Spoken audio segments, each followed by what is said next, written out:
দর্শক, মুন্সিগঞ্জের ডেঙ্গু পরিস্থিতির সর্বশেষ খবরটা একটু জানবো। যুক্ত হচ্ছেন সহকর্মী জসিমউদ্দিন দেওয়ান।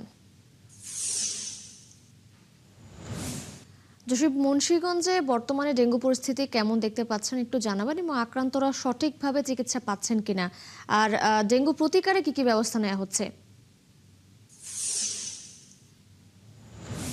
তৃষা, একটি ছোট্ট পরিসংখ্যান কিন্তু আপনাকে স্পষ্ট করে দিবে। সেটা হলো যে চলতি বছর ডেঙ্গুর যে চিত্রটি, পরিসংখ্যানটি যেমনটি বলছেন যে 6 মাসে যেখানে 275 জন রোগী এখানে ভর্তি হয়েছে, সেখানে গেল মাসে অর্থাৎ জুলাইতে যেখানে বৃষ্টির মৌসুম এসেছে, এই বৃষ্টির মৌসুমে 1 মাসেই 495 জন রোগী এখানে ভর্তি হয়ে চিকিৎসা নিচ্ছে। সে পরিসংখ্যানই সুস্পষ্ট করে দেয় ডেঙ্গুর ভয়াবহতা, ডেঙ্গু কতটা আসলে ছড়িয়েছে মুন্সিগঞ্জ জেলা জুড়ে।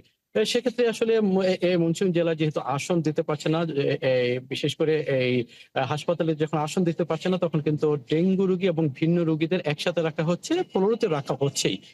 এই যে একসাথে ডেঙ্গু রোগী এবং অন্য সাধারণ রোগীদের রাখা হচ্ছে, সেক্ষেত্রে কিন্তু দুটি বিষয়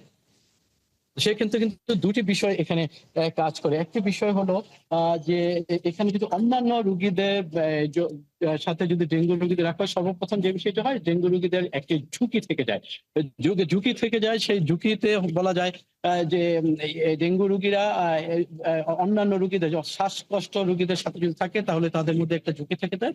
তাদের সেই জায়গাতে তাদের সংক্রমণটা অর্থাৎ তাদের প্লাটিলেট আসলে খুব কমে যায়।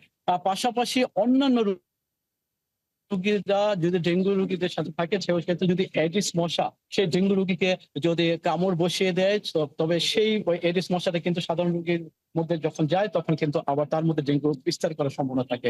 পরিস্থিতি আসলে এমন হয়ে যাচ্ছে, কোনোভাবেই আসলে সামাল দিতে পারছে না কর্তৃপক্ষ। এখানে স্থানীয় জনগণ যাচ্ছেন যে জেলা জুড়ে যেভাবে আসলে ডেঙ্গু জীবাণু ছড়ানোর যেই উপক্রম গুলো হচ্ছে, সেগুলোতে আসলে প্রশাসনের বা কর্তৃপক্ষের আসলে আড়ালে থেকে যায়।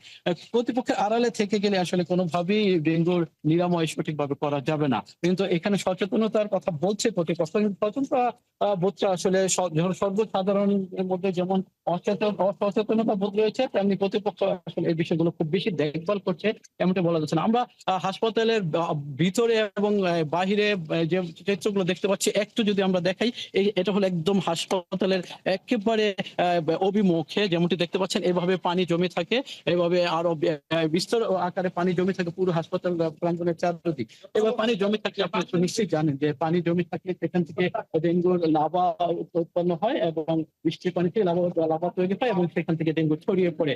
এই চিত্র কিন্তু শুধু এই হাসপাতাল একটা অংশ নয়, শুধু হাসপাতালের চারপাশ জুড়ে এমন চিত্র কিন্তু আমরা দেখতে পাই। পাশাপাশি সারা জেলা জুড়ে কিন্তু এমন আসলে এই চিত্রই বলে দেয় যে আসলে কতটা অসচেতন আমরা রয়েছি, কতটা অসচেতন কর্তৃপক্ষ রয়েছে। এই ধরনের না আছে এবং কর্তৃপক্ষ যদি এই বিষয়টি দেখভাল না করে, তাহলে কিন্তু ডেঙ্গু কোনোভাবেই আসলে ডেঙ্গু থেকে মুক্ত হওয়ার কোনো সুযোগ নেই। জসিম, ধন্যবাদ আপনাকে। আমরা ফিরবো আপনার কাছে আবারও, সঙ্গেই থাকবেন। দর্শক, মুন্সিগঞ্জ থেকে ডেঙ্গু পরিস্থিতির খবর নিয়ে যুক্ত ছিলেন আমাদের সহকর্মী জসিমউদ্দিন দেওয়ান।